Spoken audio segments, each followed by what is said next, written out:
Service. What is up, listeners? Welcome back to another episode of the Full Service Podcast. I am Tank Smith, your host. Today is episode 71. Thanks for being here. Shout out to my guest from last week, Aniston Blue. Aniston, I appreciate you coming on the podcast. That was a lot of fun.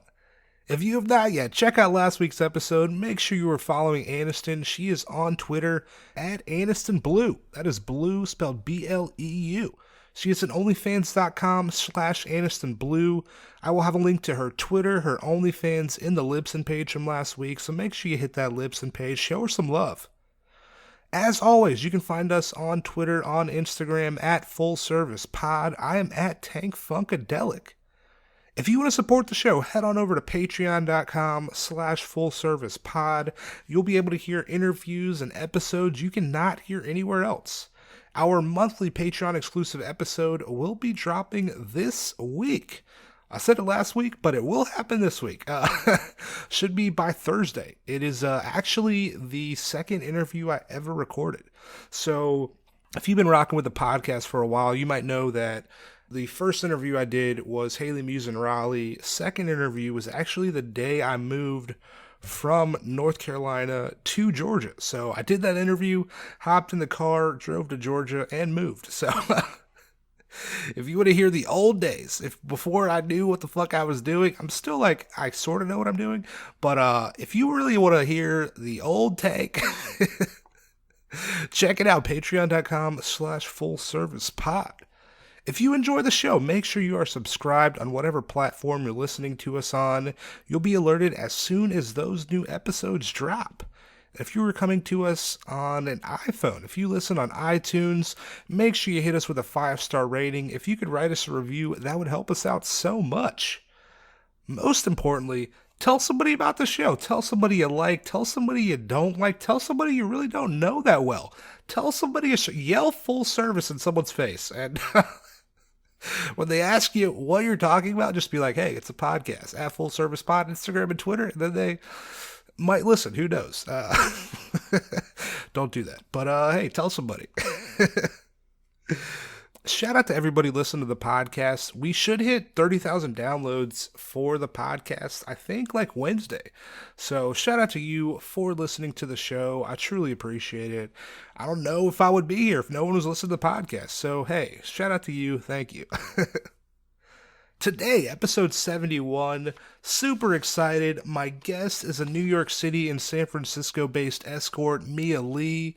We sat down and talked like right at the end of December, so it's been like around like 3 weeks. Super excited for y'all to hear this. We discuss her love of travel, leaving her corporate finance job to pursue sex work, being in a relationship and doing sex work, how she's been affected by COVID, being an Asian woman in sex work. So much. Plans for the future. So excited for y'all to hear this. Got so much fun. You can find Mia on Twitter at Mia Lee NYC. I will have a link to her Twitter in the Libsyn page from this week, so make sure you hit that Libsyn page. Show her some love. I'm going to stop talking. I hope you enjoy this interview with Mia Lee. Thanks.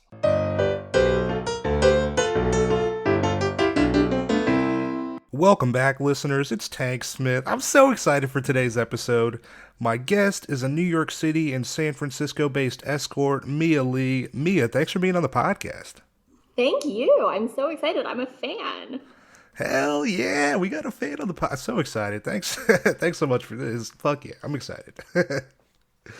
I'm currently in Atlanta. Where are you located? I am back in New York. Just flew in last night. Oh, hell yeah, nice. How long have you been in New York?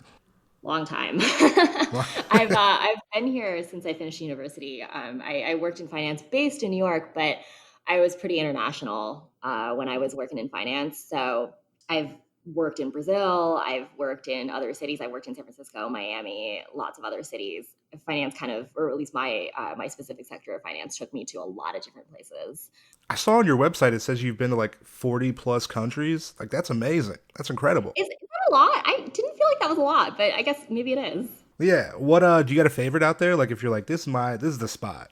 Yeah, it's hard to assign a favorite because you like different places for different things, right? But I would say like a recent travel that I had pre-COVID was I spent about a week trekking in the Sierra Norte mountains in Mexico. Like they're near Oaxaca, and it's one of those places that like hasn't been too overrun by tourism yet. So it was really really cool, and they have these little villages called pueblos macamunandos. I think I might be saying that wrong, even though I speak Spanish, but it's actually a Zapotec word, so no, not a reflection on my Spanish.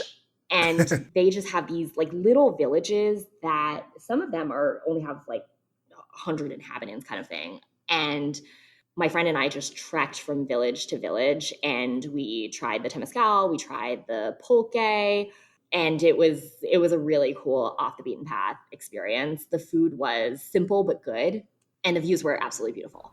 That has to be amazing. Like especially going to a place where it's like not like touristy. You're like I might like you're. It's like just so many new experiences and like your like original experiences that not many people are gonna have. Yeah, I was super grateful to be there. And it was interesting because I went with a buddy who is not as, I don't want to say adventurous, but hasn't had the opportunity to travel in the way that I've had the opportunity to travel because of my language skills. And the last time my friend went to Latin America, he did this like $9,000 gringo tour through Bolivia and Peru with with a friend who actually spoke Spanish, but just maybe was not great at planning. And when I gave him a budget for the trip, he was like, "No, no, you're missing a zero." And I was like, "No, I'm not. I just know how to travel." And look, I'm not cheap. I don't have a problem paying for business class flights or certain elements of comfort, but I wanted a different experience. And that is why I wanted to travel the way I did. So we basically used some miles that we had from like to fly to Oaxaca, and we probably spent about $500 in 8 days on the entire trip. And we tipped generously. We ate extremely well. It was a fantastic experience. That's awesome. Because, like, if you know how to travel, you could do it better than somebody who doesn't know how to travel. You can do it cheaper and have a better experience than someone who's just like, well, I don't know what I'm doing. Let me just throw money to make sure this experience is good rather than like, it's like knowing what you're doing going into it. Yeah, absolutely. And I'm really looking forward to more Fly Me to Use and all of that once the vaccine rolls out, because I love sharing those experiences with friends and hopefully with clients. I've talked with a few clients about doing things like that, and they're like, "Wow, that would be so cool." And I'm like, "Great, I'll plan it." Hell yeah. Fuck yeah. They don't even got to worry about anything. It's already done. You're like, it's going to be, you already know it's going to be a good trip. Like, I feel like that's just like such a good sell. It's like, we're going to have a good time and it's going to be like, it's going to be dope. Fuck yeah. Yeah, I have one client who loves heli skiing, and he was talking about going to Chile, and I was like, "Look, I'll be honest with you. I am not a skier. I don't love skiing. You do not want to put me in a helicopter on skis, or probably in a I mean, I don't mind helicopters, so what am I going to do in a helicopter, right?" Yeah. And I was like, "But I'll translate for you." And he was like, "Done." See that? That's good. You got the, see, because you already got the, like, the language skills. You'd be like, I'll just be your translator and I'll go and just do this thing. I actually had a client take me to Dubai, and he was like, "Yeah, I want you to also be my translator." And I'm like, "Look, buddy, that's a great cover story, but get a real translator." My Arabic is not great on the best day, and I'm like, "Dude, you're doing business there. Like, it's you want a real translator." I'm not trying to like oversell my fluency here. My Arabic's fine to converse and to discuss business in the very narrow industry that I worked in, but this person was in the medical field. And I was like, I barely know how to say doctor in Arabic. Yeah. You're gonna, yeah, you need more like expertise, you know? Yeah, for sure, for sure. And as someone who's hired translators in my career, it's difficult and it's not the translator's fault that they don't know, for instance, restructuring vocabulary or like revenue recognition vocabulary. But what I would do when I hired a translator is give them a little bit of background on the type of vocabulary that would be necessary to do a certain interview or deposition so that they can prepare for it. And Okay. this, when I told this client that, he was like, "Oh yeah, that made sense." And I was like, "Look, I'm happy to go with you as a companion, but really, like, don't think that you're saving money on a translator because you're going to need one." Yeah. How many languages do you know? I know, like, you're fluent in like so many. How many languages do you know? I don't think it's so many. Some of my friends and I have this joke that if you speak three languages, you're trilingual. If you speak two languages, you're bilingual. If you speak one language, you're from the United States. There you go. And I think a lot of that is simply because English is the language of business, and we have the privilege of being such a dominant language and culture. So there isn't as much of a need, if English is your primary language, to learn other ones. That being said, I really wanted to sort of look outward to the world and have a more diverse intellectual and lived experience. So I learned Chinese as my first language. I was born in China. And I learned Spanish in school, but I mean, a lot of people learn Spanish in school in the United States. I learned Spanish in school. Yeah. Like I have a friend who studied Spanish for longer than I did. When we went to Spain, she was just like, how do you say bathroom? And I was like, really? Anyways, Well, so I learned Spanish in school technically, but I worked in a lot of restaurant kitchens when I was a child. So I grew up in foster care, and for people who aren't familiar with foster care, it's basically the system of social welfare that we have in the United States because we don't have orphanages. So I wasn't adopted. I bounced from foster home to shelter to foster home. And in theory, your foster parents are provided with a stipend that's supposed to cover all of your living expenses. But in reality, a lot of foster parents do it for the money, which is fine because if nobody did it for the money, there wouldn't be enough homes to put all the kids in. But I had a couple of foster families who just didn't cover all of my expenses, and certainly not the tangential expenses, like I was on the debate team and other things that you had to give a certain cash outlay to participate in educationally. So I worked part-time jobs when I was in high school. I started high school when I was 13, so I was quite young. And when I was in foster care, I was documented as an immigrant in this country, but I simply didn't have access to my papers. So the jobs that I was able to get in my youth were also the types of jobs that undocumented immigrants worked. So I worked in a ton of restaurant kitchens, and it seemed like all the chefs were from Ecuador. So I learned Spanish in school, but I got comfortable speaking it working in restaurants when I was a kid in foster care. And then I didn't use it for a period of time when I was in university. And then when I started working again, I used it for work, right? Because these companies are international. And especially later in my career, when I got more into project management and running teams, I used it to run projects in Latin America and whatnot. And then, okay. so it's Chinese, Spanish, and then Arabic. I learned also in university when oil was trading at 147 a barrel, and it was the height of the credit crisis, right? So I actually started learning about sukuk, which are Islamic bonds, and they're basically like equity sharing instruments that function similarly for many intents and purposes like corporate bonds. And I am a very lazy person. I like to call it efficient, but I'm really just lazy. So I minored in math and I majored in accounting and Arabic. And I was like, how can I get out of writing multiple papers for my senior theses? So I did a regression of these Sukuk Islamic bonds against similar vector weighted corporate bonds. And that was my senior thesis.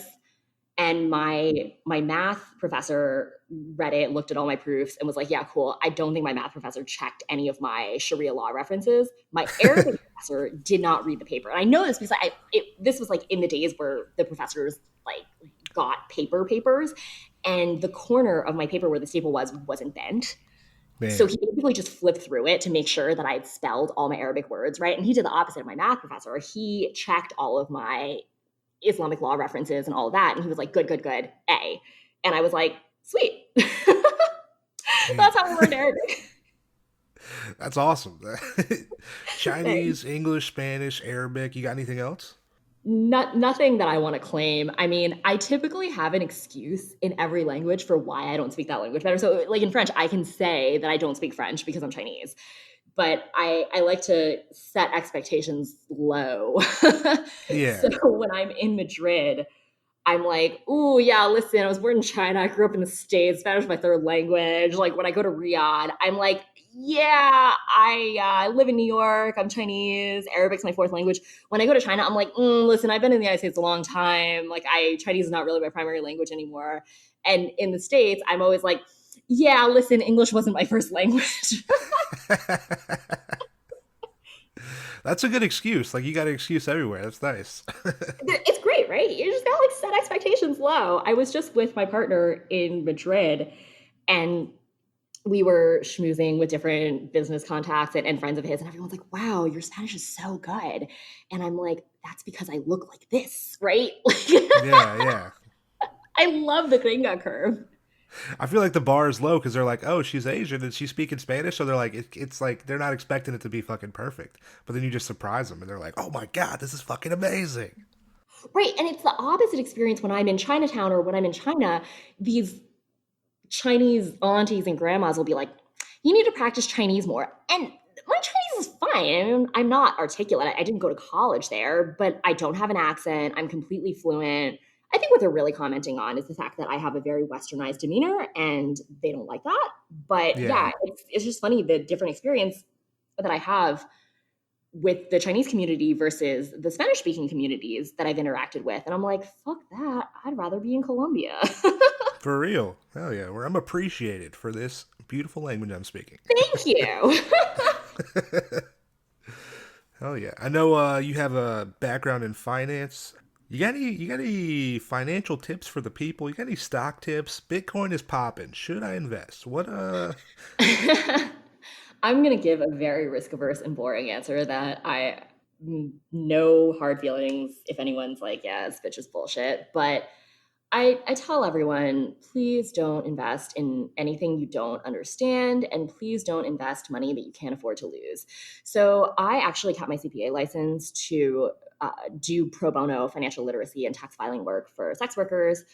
I I found really early on in the industry that sex workers are victims of irreputable services from people who are either intentionally taking advantage of them or grossly incompetent. And honestly, I was going to let my license go inactive because 40 hours a year of continuing ed is not really my favorite way to spend my time. But when I saw the need and providers started reaching out to me as I built my network, I was like, you know what? I did a ton of pro bono work when I worked in finance, and this is something that is a need and also something I can provide to the community. There are so many sex workers with talents in the creative space. I do not have any of those talents, but this is my skill. I can offer this to my community. So my advice would be if you're going to hire somebody, hire a reputable service provider, right? Somebody with a license, somebody who doesn't have any disciplinary records on their license, know how to look that up.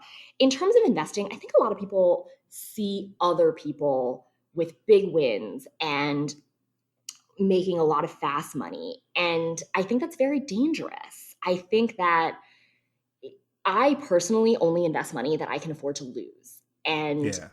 it's like I've done quite well. I've been fortunate, but I also spent 10 years learning about markets and finance and financial instruments. So, to answer your question about Bitcoin, I don't really understand cryptos. I know people in the space. Coinbase, one of Coinbase's co-founders, is a friend of mine, like a long distant friend. And I knew him when he was a currency trader at Goldman. And I just would never advise anybody to do something more risk averse than what I would do. And investing in cryptos is one of the things. I mean, if you're comfortable with the risk and you have money to lose and you know the product, great. But otherwise, I would say stay away from gambling because that's what it is at the end of the day if you don't know what you're doing. And frankly, even some economists think that investment advisors can't really beat the market, right? Which is not entirely true. I mean, you look at the returns of some hedge funds and private equity funds, and they certainly do outperform the market.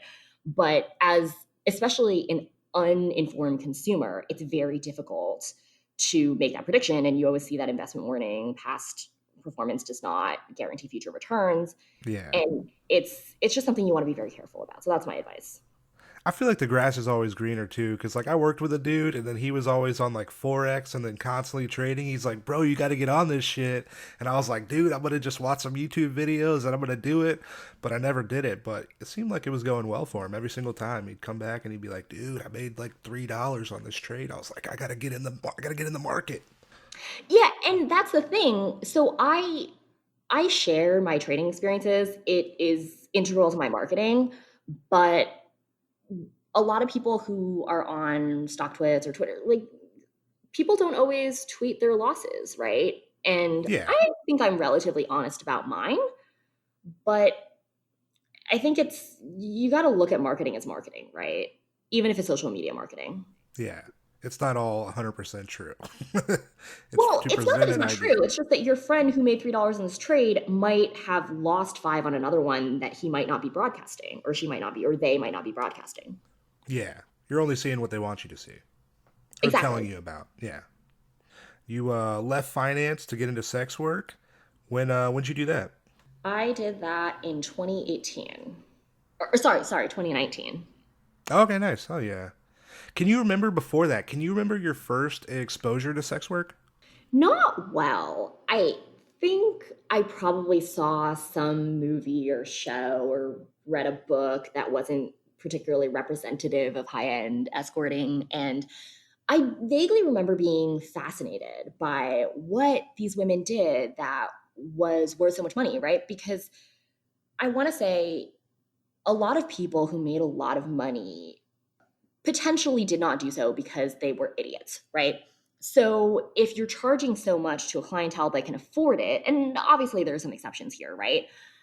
It's probably because you're providing some service of immense value that would command these prices. So, and it can't be sex because sex could be purchased for a much lower price. Yeah. So I was just very curious at the enigma that these providers likely have. And I wanted to know how that was done, what it was.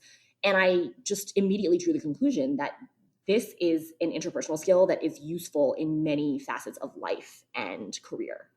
Because there's like it's so much more than yeah, like you said, like you could purchase sex for much lower. There has to be something else that people are spending money on. Like why are people doing this thing?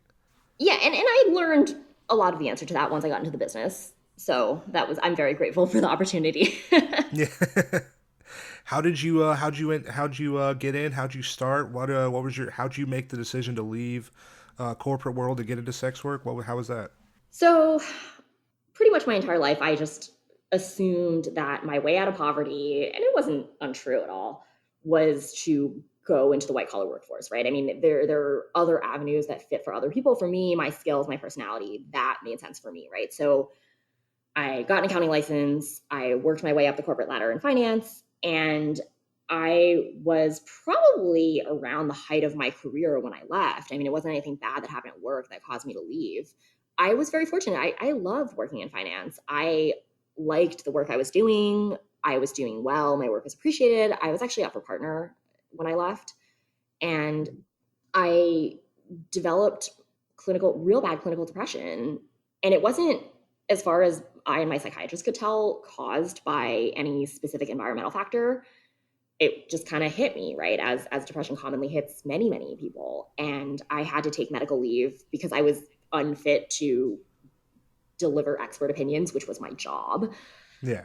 And fortunately, I took medical leave with full benefits and had a very supportive group of colleagues and boss. And while I was on medical leave, and as I started recovering and thinking more clearly, it became real clear to me that I wasn't as able minded and able bodied as I was for the previous 15 years of my life. And I didn't think that I was going to be able to maintain my mental health if I went back to the same hours and pace that I was working in finance. And so I started thinking through other options, and I kind of came to one of two decisions, right? One would be I would go back and I would have to work out some sort of flex working schedule. It's not great, it doesn't work super well in that industry. And my other option was to change careers into something that was a bit less time consuming and had better hours. And I was like, well, if I'm going to go option two, I probably want some additional financial cushion, and I also want to be able to feel productive. So while I was on medical leave, I started sugaring, and I found that I really liked sex work. I was like, I'm good at this. I really enjoy it. I think I want to go pro. So I did it. And that was it. I never looked back. I still keep in touch with a lot of my old colleagues. It's actually been really great because I have friends now who are going the other direction, where they're using sex work to fund a business degree or a law degree or education. And they come to me with certain questions. And I'm like, oh, I still have connections in the industry. So let me help you. Hell yeah. That's awesome. Like going into sex work, did you know anybody in that world previously? Or are you going in kind of like solo by yourself? Like I'm gonna do this thing. What's your I guess knowledge going into sex work kind of? So going into sugaring, I actually was very fortunate in that I have a friend who I've known for a few years was an SD on seeking arrangements for like 10 years. And because we were friends, he was like, "Oh, let me help you. I can tell you everything that I know from the SD side, and help you stay safe and give you all this advice." So that was extremely valuable. I also had a very comfortable, systematic approach to new industries and new workspaces because I worked in consulting before. And when you're working as an expert witness, you're going to be an expert on, say, financial matters and revenue recognition, but then your clients are going to be experts on solar panels and German chemicals manufacturing and all these things that you don't know as well. So you get very comfortable with unfamiliar industries, and you do that by having a systematic approach to research. Okay. So when I went pro, and in addition, in supplement rather to my friend's advice, I also did a ton of research online. And people say that like, oh, it's hard to find this stuff online, and I don't want to oversimplify it, but I think that some of them simply don't have the research training and thought process to find the relevant and available information, because we now live in this information age where the problem is often not necessarily opacity, it's an inability to filter information and to draw relevant conclusions, right? Yeah. So for me, it wasn't actually impossible. I mean, it certainly wasn't easy, but it wasn't inaccessibly difficult either to do a ton of research on Reddit and look at other providers' marketing and come up with a business strategy or game plan, if you will, when I went pro. And Yeah. that's not to say I didn't make mistakes with my marketing. I totally did, but I didn't feel as blind going into it as maybe some other people have experienced. Because I mean, there is like that information. If you want to find information on something, you can find it on there. You might on the internet. You might have to filter through a lot of bullshit, but essentially, Exactly. you can find what you're looking for. About whatever it is. Yeah, yeah, exactly. When you started, right? I know. So you start sugaring, then you get into escorting. Was there a difference between? Did you find there was a difference between the two? Oh, hugely. Yeah. So one thing that I learned after I went pro was that a lot of people on SA are blacklisted escorting clients. And I'm like, oh, that's why some of these messages are so terrible, right? Yeah. And I definitely prefer escorting. I have friends who still sugar and they prefer the informality of it. They prefer uh, we'll say, gray area. Some of Yeah. them don't consider themselves sex workers, and I'm not going to tell them that they are or they're not. But for me, I think my strength as a service provider of any form is partially in my professionalism, my ability to run a business, my ability to provide a high quality service. And that's very much lost for me in sugaring. So escorting was absolutely a better experience for me and my clients. Oh yeah. Do you feel like there was like a in escorting there was like a learning curve or like a waiver period where you like weren't good at it? Oh, absolutely. And I would be shocked to hear anyone say no to that question. I think whenever you're new to anything, you're going to make mistakes, right? And hopefully your mistakes are not career enders, and hopefully your mistakes don't put you in danger, which obviously isn't always the case. There were definitely mistakes that I made. My initial marketing was not quite on the mark. I spent a lot of time and money on photography and web design and advertising that didn't work. And that's not unique to sex work, right? I think that that is a common experience in many, many, many industries. And then there were the rookie mistakes that I made. I now never accept last minute bookings. It's just not a recipe for success in terms of me Yeah. providing the best service and being prepared. But at the time, I remember when I was brand new to escorting and I took a last minute booking in San Francisco, and I showed up and I realized that I had left all of my condoms in the hotel, and I had to like Oh go and man. buy condoms at like a Dwayne Reed or something like that. And I was like, oh my God, I'm so embarrassed. This is so unprofessional. Obviously, I gave the client the time back, but that's not super respectful of my client's experience. So I was absolutely mortified.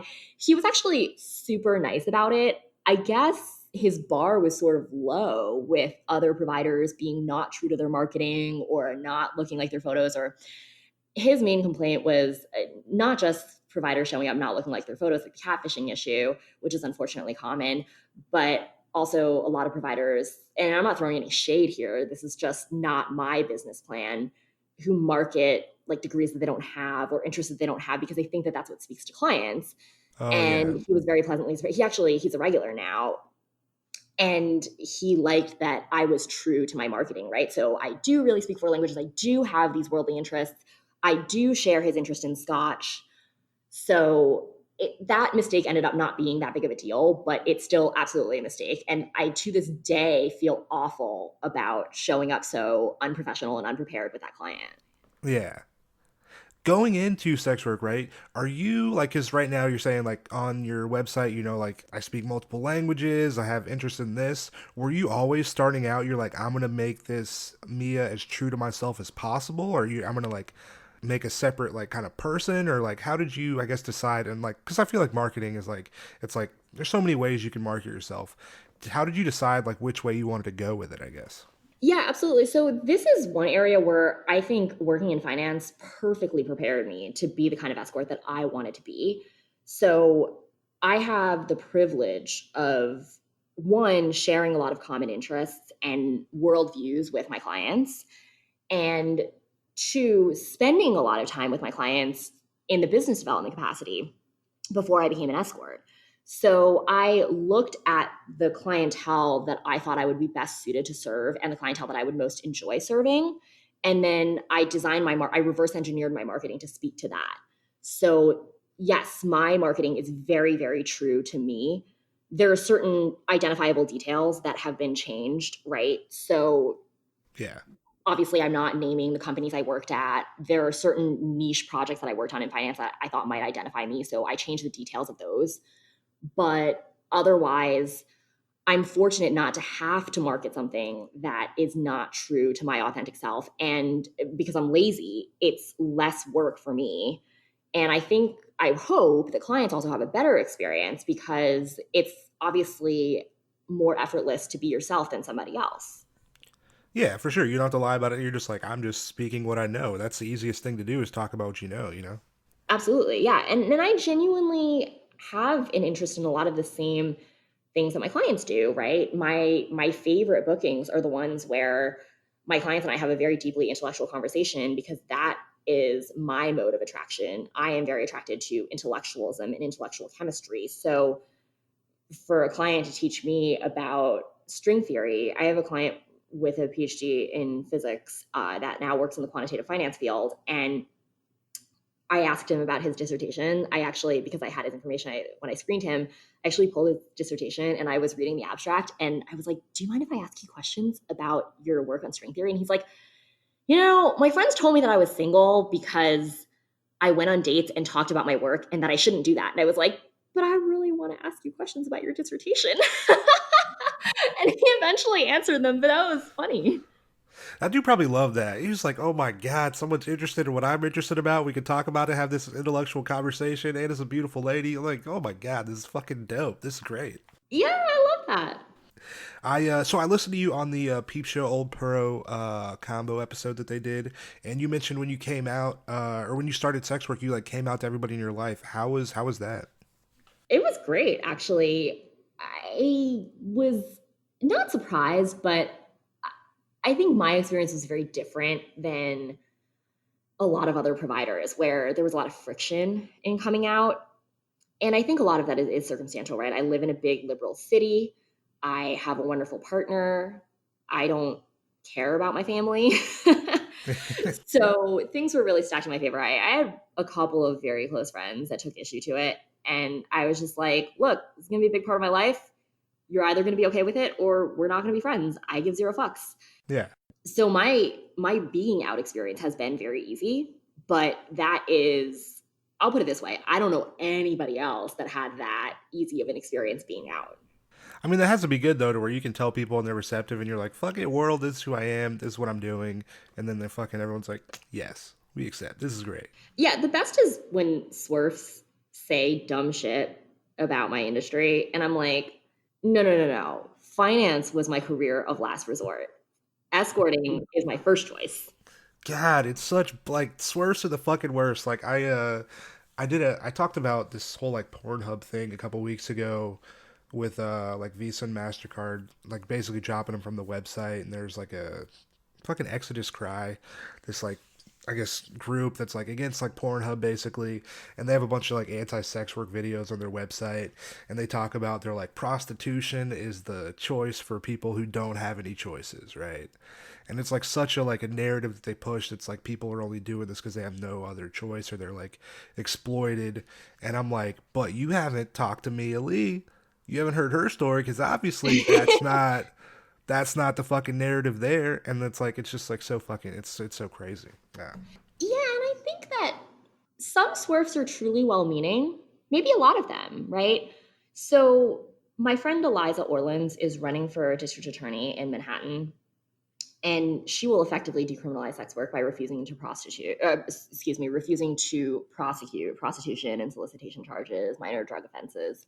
And one of the things that she and I and my PR contacts and her PR team are working on is doing a joint interview with mainstream media outlets, because she feels very strongly that if I share my story and my perspective, it might change the minds in potentially influential people who unwittingly supported lobbying and voting in favor of FOSTA SESTA, the Earn It Act, and other harmful legislation, because people hear trafficking and they're just like, oh, of course trafficking is horrible. I also think trafficking is horrible. But the way that it's defined and the actual impact on consensual sex workers is worse, I think. And she really felt like my story would be very relatable to these people, right? Because it's not that swerfs who live on Park Avenue don't care about street based sex workers, but their stories sort of feed this narrative that sex work is inherently exploitative. Whereas I sat on boards with these people, I worked in the office next to these people. And when I start pointing out to some of my friends in corporate careers, well, finance wasn't a hop, skip, and a joy all the time, right? I'll tell you this much. I wasn't working at my first firm as a first year associate 80 hours a week because I didn't need the money. And Yeah. when you put things into relevant context for people, I think that it could potentially have a positive outcome. Oh, definitely for sure. Because it's like people like you only kind of see stories that fit the narrative of what you want to believe. So when you see something that's outside of, I guess, your viewpoint, you're like, holy shit, it challenges your whole thought of what something is, and then you forever changed by just a new fucking like dialogue or something you never fucking heard before, and just like a lot like you sharing that with so many people, and then changing minds. I feel like it's just like that's how it happens. I'm hoping, yeah, I'm hoping. And it was interesting because I was chatting with a good friend of mine who works for one of the big tech companies, and she told me that she's like, well, it's been about 2 years since my last major HR incident. So, I'm just kind of waiting for the next one. And I was like, what do you mean? And she's like, yeah, well, remember how I moved from San Francisco to New York because I couldn't get away from that manager who was sexually harassing me, and the firm like didn't take adequate steps to remediate the situation. I was like, yeah, that was horrible. And she's like, yeah, so now I don't wear pants. She's like, I don't wear skirts to work, and I intentionally wear pants and clothes that are a couple of sizes too big, so I make myself less attractive, so I don't draw unwanted attention. And I mean, this is a girl who went to Harvard. She's a senior software engineer. She is not selling sex, right? And she feels Yeah. objectified and sexually harassed every day when she goes to work. And that's horrible. And I was like, and she was like, do you have these issues? And I'm like, as a hooker, no, never. I was like, my clients are respectful. They're great. Like, Yeah. I don't, and that's crazy to me, right? That I feel less objectified and sexually harassed as a sex worker than somebody who went to Harvard and works for a major tech company and isn't selling sex. Yeah. It's incredible because also too, like you can fire whatever client or whoever. Like if say somebody were to sexually, you can just fire them as a client. But it's like your And I fucking have. boss, your boss. It's like you don't have any like money rules over everything. So it's like, oh, this person's bringing all this money. Why would we forsake that money on account of you? You know, it's like it's such it's bullshit. Yeah, I had a managing director that I worked for in a Latin American country. It was a really high profile project. And I was under the mistaken conception that because I was the expert and I was supposed to testify in front of a congressional committee to my findings, that I was going to be difficult to replace, right? I mean, most people are not irreplaceable, but I was like, it's going to be hard for you to explain to Congress why you fired me for like making a sexual harassment complaint, right? So I thought this would be a good opportunity for me to speak up, right? And I have a colleague there who was also pretty senior, who's openly gay and sort of masculine presenting. I don't know if that's the right word, but a butch lesbian, Okay. right? And I'm bi, but I'm very femme presenting, and I don't hide my sexual orientation, but at the time I had a male partner and I don't necessarily broadcast it at work simply because it doesn't come up, right? Yeah. If somebody asks about my partner, I will reveal my partner's gender if it's relevant to the conversation. But in any event, my team in Brazil assumed I was straight, as a lot of people do. And basically, this client just made really awful in public, like in a public group, sort of statements about my colleague's sexuality. And I was not happy about it. So I went and complained to the head of our office in that country. And she was like, look, this is a really important client. You obviously don't understand the culture here in this country. And I don't want to hear about this again. And I was like, I was like, well, I'm also not heterosexual and this makes me uncomfortable, which is literally the definition of sexual harassment. And I pointed out to her that as a US employee, I am protected by US employment law. And she's like, that's not my problem. This conversation is over and don't burn this client relationship or I'll ruin your career. So that happened when I was working in an industry that's supposedly not exploitative in that way, right? Yeah. But yet it is. Yeah, way more so than my current job. So yeah. Damn. But at least that's good. Did you feel like getting out of the corporate world, getting into sex work, there was more like freedom, like in that? Yeah, absolutely. But I think that that's because I was a survival finance worker and I'm not a survival sex worker, right? Yeah. You're not going to have that level of freedom unless you have economic leeway. So, Yeah. yes, I have a lot more flexibility, but I also have a lot of flexibility funded by the financial security that finance bought me. Yeah. I like the term financial or survival financial. What'd you say? What was it you I was a said? survival finance worker. Absolutely. Yeah. Like, I feel like I can quit sex work at any time, right? And do other things, take time off. I did not have that option as a first year associate in finance. I grew up in foster care. I didn't have loans, luckily, because I worked through school. But I also couldn't afford to just like take 6 months off if I wanted to. I'd be like, no, I need to pay my bills, right? Yeah. It is interesting how they put like survival, like, cause yeah, survival finance. Everybody survive, like everybody's working to make money. You know, like I'm certain, like somebody might be surviving working at fucking McDonald's. You know, and like, but you put survival in front of sex work, and then it changes how it is. But it's like everybody is doing a job to survive. Like that's how it is. Yeah, I worked at McDonald's when I was a teenager and I didn't love it. I'm not saying some people don't love working in food service. I'm just saying I wasn't one of them. Yeah, yeah, and not everybody, yeah, not everybody loves their job. That's how it is. That's also why you get paid for it. Like if you would do something for free, you'd be paying someone else to do it. Yeah, for sure. Yeah, 100%. I know you mentioned being in a relationship, right? How was getting into sex work, being in a relationship? How was that? It's actually been great. So it's something that I write about on Reddit. I mean, not in any formal capacity. And I speak about to really encourage other sex workers to not settle. And again, I don't think this issue is unique to sex work. I have plenty of friends who are lawyers and bankers who settle for relationships that are not serving all of their wants and needs because of various reasons, including but not limited to they don't want to be alone, their jobs are disruptive to their lives, et cetera, et cetera.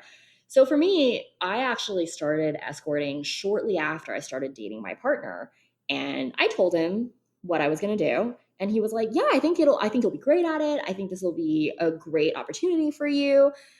He and I both look at sex work almost like any other work, right? And I say almost because obviously there is a recognizable societal stigma. We still have a cover story that I'm a lingerie model when we meet certain friends and acquaintances of his that we just don't want to get into it with them. Yeah.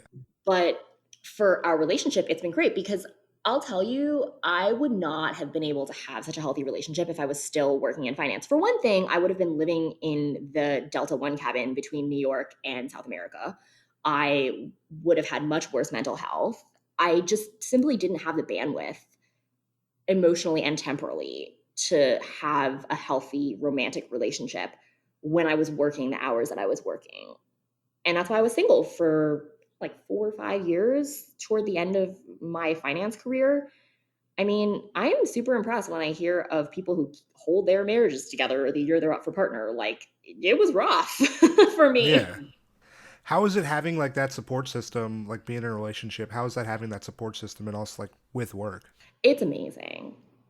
And it's especially amazing because my partner shares a lot of my worldviews. So he matches all of my swap donations. We co sponsored a few podcast episodes together. He volunteers his skills and expertise in cybersecurity and technology for other sex workers. I actually have a colleague recently who had her Twitter account suspended, and my partner was able to help her file an appeal and give her some advice to hopefully get it reinstated. We don't know if they're going to reinstate it yet, but she said that he was very helpful. And we are very committed to sex worker rights, sex worker harm reduction, and it's great, honestly. Hell yeah. That's awesome. Thank you. Being like, so you start in 2019, 2020, a little something called COVID happens Mm. and changes the world forever. How has working through COVID, how has New York City been during COVID? How has that been for you? Yeah, so I would say the primary impact on me, in addition to the volume reduction, is I'm getting warped data in terms of feedback on my marketing, right? So it's sometimes hard to discern what of my marketing is truly flawed versus what of my marketing is simply volume reduction due to lockdowns, right? So my clientele is in large part white collar workers, executives, business and tech executives. And some of them are like, look, I just can't make up an excuse to get out of the house right now. And prior to COVID, I was getting booked for things like conferences and a lot of like social corporate outings, which I love because I really enjoyed those things when I was working in finance too. And that's like really my forte. That's where I can deliver a lot of value to my clients because discretion is obviously in high demand and it's very useful to a client to be able to introduce me as their lawyer, their attorney, their M&A consultant. I actually have a couple of clients that followed me from finance into this industry, and these are clients who are super skittish about their discretion. They probably, well, one has told me outright that he would have never sought out a sex worker if I had not changed careers into this industry. Nice. And so a lot of the aspects of my job that I love have been on hold. And of course, it's unfortunate, but I also feel very grateful that I have the financial flexibility to weather the storm, so to speak. And Yeah. I'm very much looking forward to seeing the business grow, my business grow, and other providers' business grow post vaccine. I actually have a client who I was chatting with the other evening, and he was like, listen, take vacation now. You're going to be so busy when the vaccine rolls out. He's like, really take vacation now. And my partner and I are like, yes, we need to like visit all the national parks. We need to do everything because you're going to be busy. Once that vaccine rolls out, motherfuckers gonna be dancing in the streets. People are gonna be coming out, hopefully. Oh, yeah, yeah, yeah.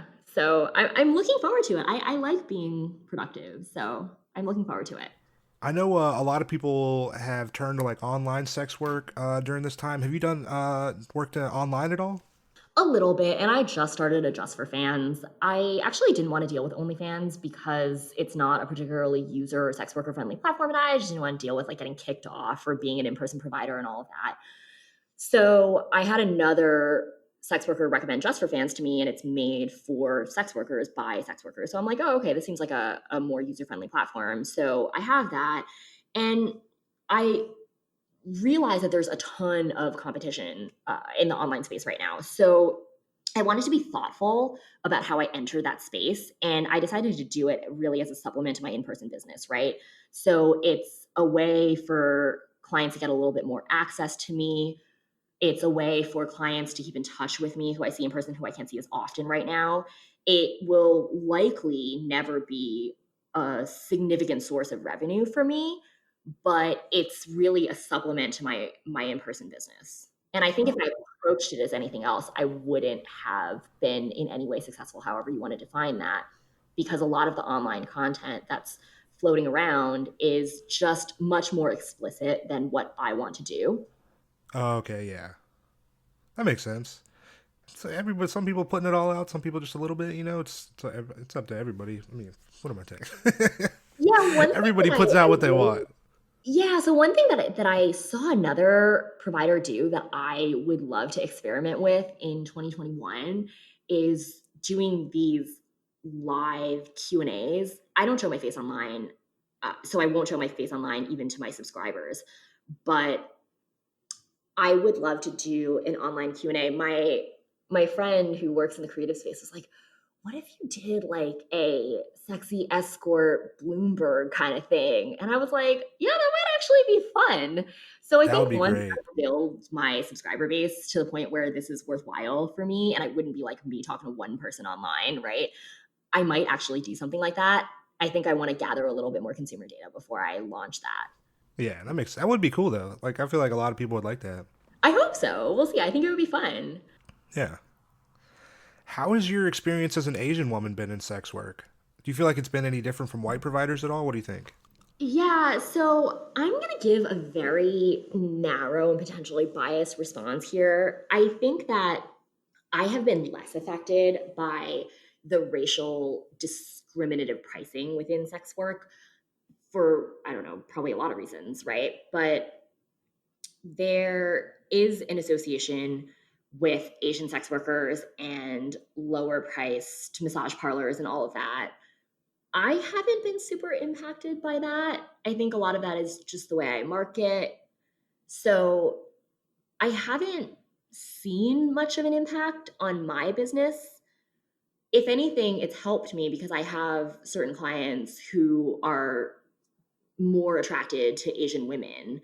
But I think the market space of attraction to Asian women who are integrated into the predominant culture in a Western country has worked very well for me. And if you look at the stats for online dating and messaging, Asian women actually get the most responses in terms of online vanilla dating, right? Really? So I think that being Asian has helped me, but a lot of that is biased by my existing privilege, if you will, Yeah. of being integrated into the predominant white majority culture.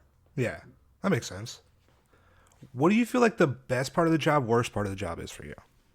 The best part of the job is probably many, many things, right? I love running a business. I love my business. I really enjoy my time and experience with my clients. I have wonderful clients. I love the flexibility it affords me. Obviously, the money is great. Um, I think the worst parts of the job are, for me, the stigma on an individual first degree level, I don't really care about. But I had an experience recently where my partner had a friend who was extremely whorephobic, and being stuck in a room with that person and my partner was not super pleasant because it wasn't someone that I know who I can just be like, "Oh, you're canceled, whatever. I don't care," right? This was someone in my partner's life that even if only for that one dinner, I had to be civil to. And I was really struggling with it. I was like, I really want to leave, but there are no Ubers here, and you drove, and I can't strand everyone without the car, you know? Oh man, yeah. But the good news is he doesn't talk to that bitch anymore, so we're good. Hell yeah. You can just choose. Like if you're like, I can cut this person out of my life. Like we don't need this shit. Yeah, out of respect and consideration for me, we were just like, well, duh, right? I mean, if I had a friend who was really racist, so my partner is from Spain and he's a dual citizen, but he still has an accent because he grew up in Spain. And if I had a friend who was really racist against Spanish people, I would be like, you're canceled, goodbye, right? Yeah, yeah. 100%. So this is the same thing. Yeah. Do you feel like your views on sex or sexuality have changed since starting sex work? Not really, but I think that's partially because I was either set in my ways or self-aware, depending on how you want to cut that. So No, because I've always been a very logical and libertarian leaning person. So my views on sex and sexuality really haven't changed at all. But that's Yeah. probably a boring answer that your listeners don't want to hear. What up, listeners? No, they love that answer. I'm telling you right now. Now you're just being nice. Have your views on men or women changed since starting? Also, not really. And I'm going to defer to the same answer I gave about sex and sexuality.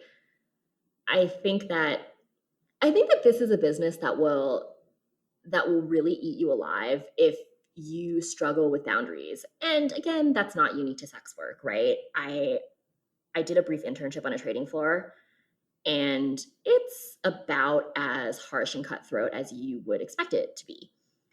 And Yeah. as a woman who rose up through the ranks in a very male dominated industry, right? So when you look at certain areas of finance, it seems very equal based on certain statistics, but as you advance in your career, the room becomes much more white and much more male.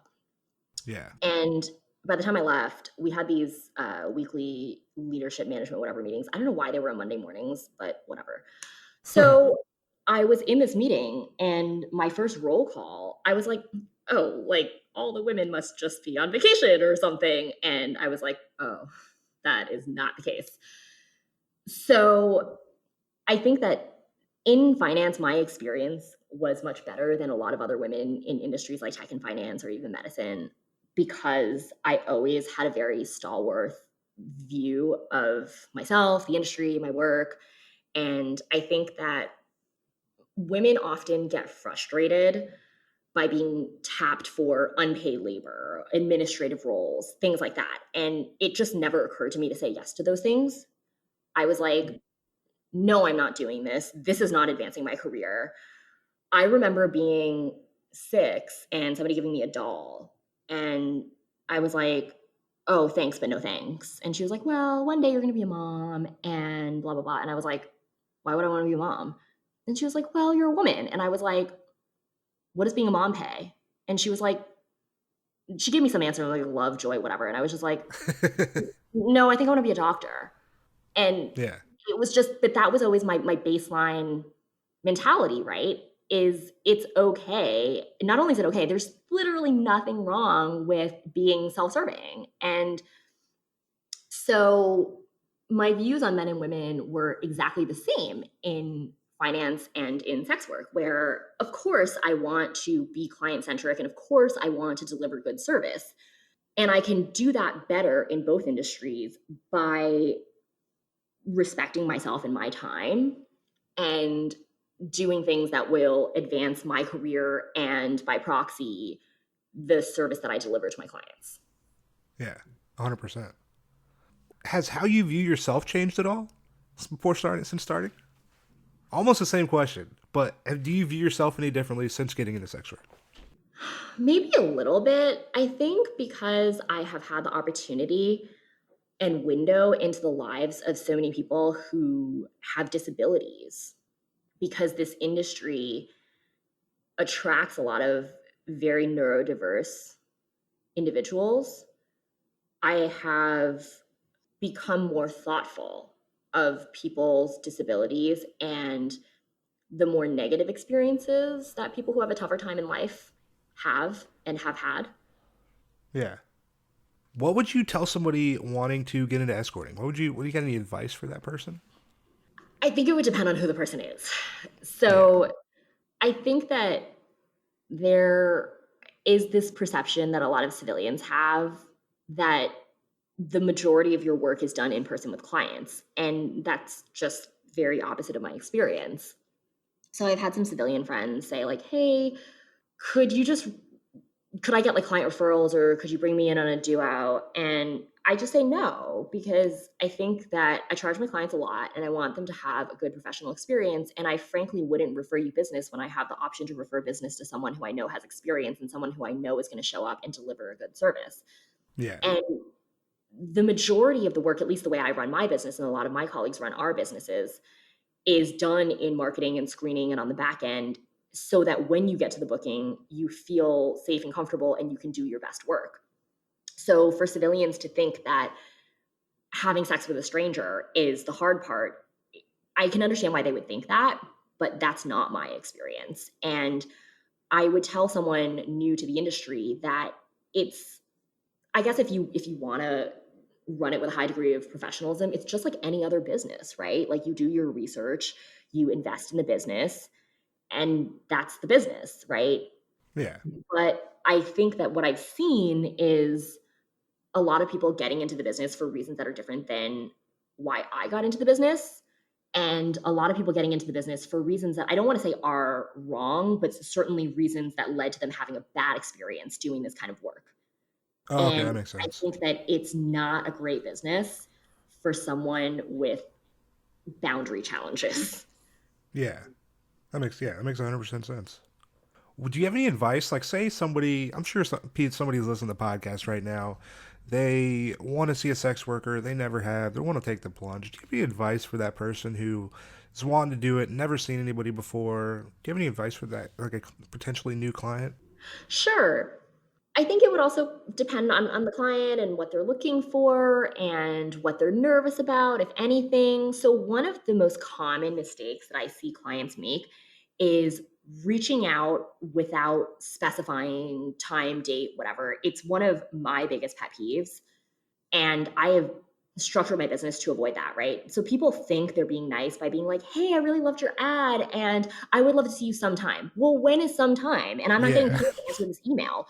So actually my partner and I have booked a provider before, and I made sure to not make any of these rookie client mistakes. I'm like, are you available for 3 hours on this date at this time? And if you're not available, here are some other windows that work for me. Please let me know what works for you. Here's our screening. I made sure to put everything in one email. And I treated her business like it's any other high quality, time valuable business so that I could give her all the information to get back to us in one email. Right. And this is maybe a mentality that followed me from finance where time is money. But that would be my advice is when you're reaching out to a provider for the first time, don't assume that that person just wants to get into a friendly chat. That's free labor and that's insulting to that person's business. So reach out if you want to be a respectful client, reach out having read the website, having researched that provider, and reach out with only information that isn't obviously answered. Reach out with questions that aren't answered on their website if you have any. You probably shouldn't have any if the website is robust, and reach out for logistics only, right? It should be, I want to see you for 3 hours on Monday, January 2nd, or whatever it is. Are you available? Yeah. Because a lot of people, like, it's when you're in business, right, and you're sending somebody an email, you want to send somebody an email with all the relevant information so they can come back to you with an answer, right? Not so they can come Exactly. back with you to another question, and just treating it like it's almost like a business thing will just help it out so much. Like, that's how I see it. Because it is a business, right? And one of the things that really irked me in sugaring was this idea that basically sex work isn't work, right? That I had messages from some dudes who were like, well, I don't like to give money because I want someone to like me for me. And I'm like, bro, you're Dog, you married, need to stop. overweight, old, and completely uninteresting. So while I am happy to take this on as a job, it is very much a job. I had one delusional dude be like, oh, what does your boyfriend offer you that I don't? And I'm like, I could answer that question, but it would not be a very nice answer, you Yeah. know? And and I think that just because sex work is a transaction doesn't mean it can't be an enjoyable one, right? It's like going to a restaurant that serves you chicken soup does not make your mom's chicken soup any less homey. Definitely And not. and I think if everybody in my fantasy world respected sex work as a professional service and we treated it like booking a really nice massage or something like that, or making a doctor's appointment. Like you wouldn't email your therapist and say, hey, let's grab a beer and like get to know each other, right? No, you email your therapist and you're like, I would like an appointment at 4 p.m. on Thursday. Literally, literally, you don't text your therapist, you avail. Yeah, I text my therapist with logistics relevant information like, hey, I am going to need to move this meeting. Hey, I need a refill on my medication. It's like, yeah, everything else should be discussed on paid time. Logistics relevant information. That is key. Like you said, that'll make the whole transaction way smoother. Are you a fan of stand up comedy at all? I am very much so. Well, obviously, Tank, I'm a fan of you and your podcast. Hey, well, I do love stand-up comedy. I'm looking forward to comedy shows resuming in New York. I am very much against paid labor, or sorry, unpaid labor. So when I watch like dry comedy bar or things like that, I'm always like, ooh, like how can I pay this person? I'll like look for their Cash App or something like that. yeah. So I try to participate in like the fair pay trade, if that makes sense. Fuck So yeah. some of my enjoyment of comedy is sort of hampered by that, on principle, if you want to call it that. Oh yeah, nobody in comedy is getting money unless they're at the top. Everybody else is getting $20 and two drinks. You know. And you're not even getting drinks because it's quarantine, so like bars aren't open, right? Which is such Yeah. bullshit. So so everyone listening to this podcast, get on Take's Patreon, support the show if you want it to keep existing. It's a lot of work. Hell yeah. Patreon.com/full service pod. Subscribe. That'd be great. That'd be awesome. And if you show me your subscription, I will credit the amount toward a booking or my Just for Fan subscription for potential clients that are listening. Hell yeah. Go do that. Do you have a favorite comedy spot in New York? I mean, there's so many. Do you have a favorite spot? Yeah, yeah. So there is, or was, I don't know if they're going to come back. I hope they do. There was this educational comedy space called Caveat on the Lower East Side where they would do these really cool shows. They were between an hour and a half long, and all the tickets were like under $30, so super accessible. But it was kind of like your favorite place to nerd out and get drunk. Nice. So they would do these really cool shows, like one where they brought in someone who had a PhD in genetics and someone who had a PhD in botany, and they would be interviewed by a writer for some scientific publications, maybe the Scientific American. So the three of them would get on stage and they would do a presentation interview about some very interesting topic and make something very technical, very accessible. So I think this episode that I saw that I'm thinking of was about CRISPR and the healing effects on and pharmaceutical applications of some plant that only grows above like 5,000 meters somewhere in Peru or something like that. Wow. And Okay. then there'd be an intermission, and then there was an improv troupe that would come and perform and use all of the educational material that we had just learned for their improv. And it was super cool, super accessible. I love learning. So that was my favorite comedy venue. That's pretty cool. I feel like I've seen like I've been on a show before where it was like half stand up, half improv, and like you did your stand up set, and then like the improv group would go up and basically do like improv off of your set. So I mean, that's all I like. That sounds like a cool ass spot. That'd be a lot of fun. Yeah, yeah, it was super, super cool. Before we get out of here, do you want to end on a story? You got a story for the people out there? I'm sure I have one, but oh, you know what? Actually, I do have a story. So one of my earlier bookings, I definitely market to longer bookings because I feel like that's how I can provide the best service and the best experience. So I actually got a booking that was not through ads, not through my website, but really a buddy of mine that I went to college with. And he had a friend who worked in finance who was in San Francisco for a large conference. And I happened to be in San Francisco with my partner that same few days. And my buddy was like, about a week before the conference, he's like, hey, so this is really random, but I've got this friend who hires escorts and he is going to be at this conference. Do you want me to connect you? Because I think you guys would get along. And I was like, oh, sure. Like, if he books me, I would be happy to give you a referral fee. And my friend was like, no, really, like, you can buy me a drink, whatever. And I was like, okay, well, I offered. So this client ends up booking me. He's like, yeah, she seems great. And he sent me an email with kind of like a rough itinerary so I wouldn't be caught off guard. He was like, okay, well, I would really love, he's like, are you available for an overnight? I was like, no, I'm actually there for a personal commitment. So I can't do an overnight, but I can do 6 hours with you. So he was like, great, that's fine. And so he books me for the 6 hours, gave me the deposit, and gave me all the screening information. And I show up to this hotel suite and he's on the phone. And based on, I wasn't eavesdropping. I was like, hey, do you want me to wait in another room? Do you want me to wait outside? Is this privileged and confidential information? And he was like, no, you can have a seat. So I sat there and I was just, kind of like on my phone or whatever. And I couldn't help overhearing his conversation. And I was like, and when he got off the phone, I was like, oh, I'm so sorry. Am I catching you in the middle of a high yield debt conversion? And he was like, oh, yeah, that's right. Our mutual friend mentioned that you used to work in finance. And Yeah. we got to talking about his case and all of that.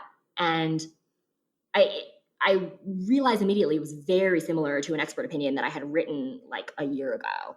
And I was like, okay, just out of curiosity, like what precedent opinion are you using for this? He's like, oh, some guy at this firm, blah, blah, blah. And I'm like, and I gave him the name and he's like, yeah, I think so. And he's like, how did you know that? And I was like, this is my boss. I wrote that opinion. And he was like, you've got to be kidding me. And in the way expert opinions are often written, like there are two affidavits that are filed. So one is the partner that signs the opinion, and the second one is the next most senior person on the team that ran the team, right? So the second affidavit was mine, and I would normally never give a client my legal name, but I just really wanted to run this conversation to the ground, and I was super curious. And he was someone that I got through referral, so it was a little bit different. And I was like, you know what? I'm just going to show this guy my driver's license and my CPA license because if I were him, I wouldn't believe it was me, right? Although, Yeah. how would I know that if it wasn't me? So he was like, oh my God, that's amazing. And we were supposed to go to this like cocktail networking happy hour. And he was like, would it be okay if we skipped the cocktail hour and I just like ask you some questions about my term sheet? And I was like, yeah, bro, you paid for my time. We can spend it doing whatever you want. And he's like, oh yeah, that'd be amazing. So he's like pulling out all of his documents. And I was like, do you want me to like do this in lingerie? And he's like, no, I want you to keep all your clothes on so we can focus on my term sheet. And I was like, okay, cool. So so I gave him the advice, and then we ended up going out to dinner with like this client of his who was absolutely terrible. And he warned me that the guy's like insufferable. The client of his gets real drunk. The client's wife gets really drunk. And his client was one of those people who had like inherited all of his money, loved to hear the sound of his own voice. And my client at one point was like, dude, if you could just like make an underhanded comment or ask this guy a question that would make everybody uncomfortable, I would love that. And I was like, yeah, I could do that. So like I ended up asking my client's client about like ferrous metals or something. And of course, the guy didn't know anything, but he was like running his mouth, and everyone at the table just kind of like fell silent. And then the wife went to the bathroom with me, and she was so lit at this point. She probably took some other drugs too. I don't know. And she was like, I'm only with him for the kids.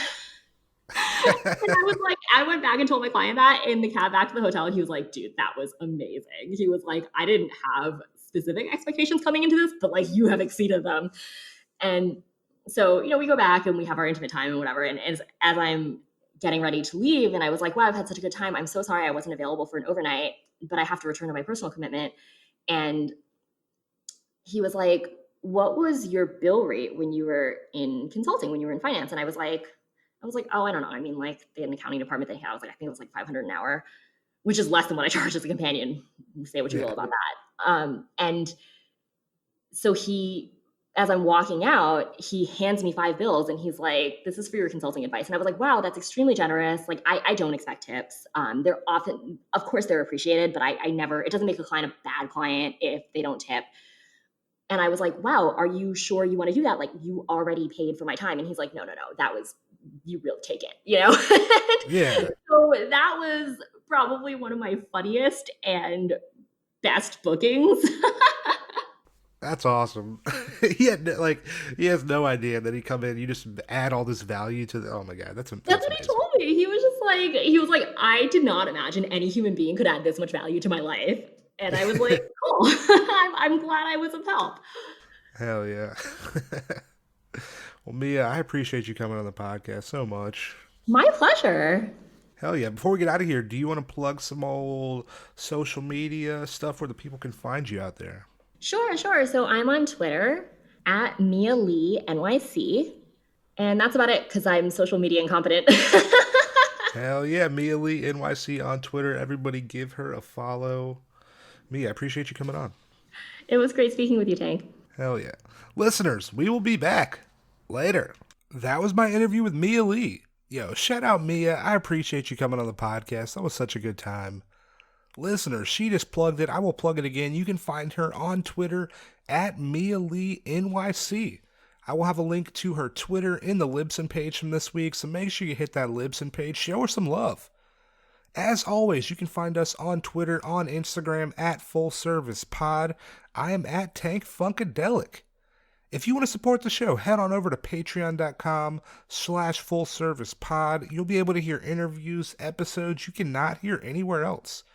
I mentioned it at the beginning of the episode. Our monthly Patreon exclusive episode will be dropping this week. So if you want to check it out, patreon.com/fullservicepod. If you enjoy the show, make sure you are subscribed on whatever platform you're listening to us on. Hit that like button, hit that follow button, that subscribe button. You'll be alerted as soon as those new episodes drop. If you want to be on the show, if you want to hear anything talked about on the show, if you just want to write in and let us know how you're doing, I will read it. fullservicepod@gmail.com. Send us an email. If you like what we're doing here week after week, make sure you hit us with a 5-star rating on Apple Podcasts. Write us a review. That would help us out so much. This has been episode 71. I appreciate you being here. We're about to hit 30,000 downloads tomorrow. Super excited about that. Could not have done that without you listening, so I truly appreciate it. Shout out to fucking every guest I've had on the podcast. That would not be possible without you. Shout out to everybody. Shout out to the people subscribed on Patreon. The true fans. Hey. Truly appreciate that. We will be back on Tuesday. What's happening next week? Is it going to be a solo? Is it going to be an interview? Ooh, boy. Follow us on Twitter to find out. At Full Service Pod. But we will be back on Tuesday leaning towards an interview. But you never know. So we'll be back. I hope you have a great week. Happy MLK Day. Oh boy, I'm recording on Monday.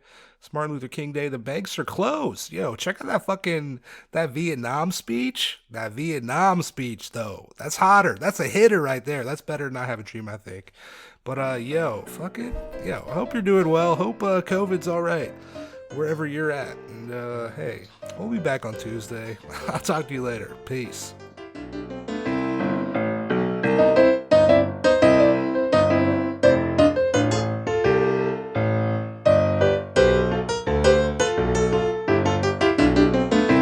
Full service.